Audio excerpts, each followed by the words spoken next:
Hello guys, এই যে দেখতে পাচ্ছেন আমাদের মৃত সরকার শহীদ চেয়ারম্যানের বাড়ি। সে আল্লাহ না করুক দুনিয়া থেকে চলে গেছে, তাকে আল্লাহ বেহেশতে নসিব করুক।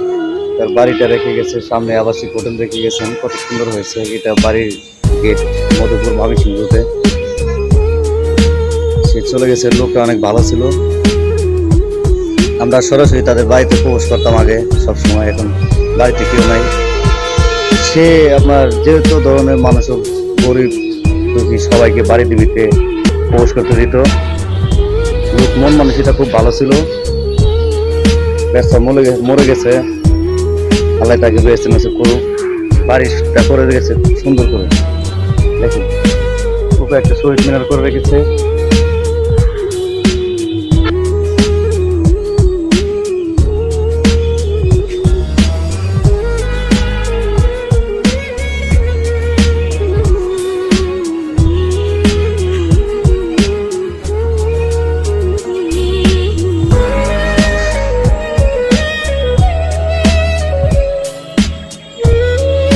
বাসাটা একদম পরিত্যক্ত ভরপুরে থাকে, মানুষ না থাকলে এরকম আসলে।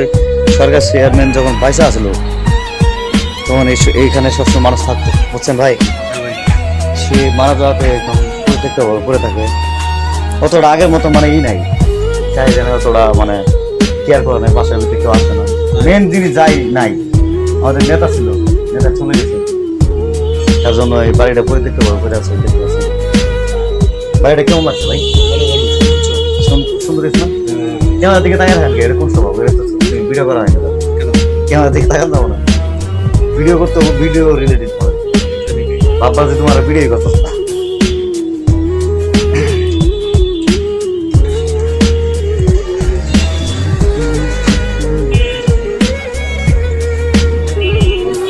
তো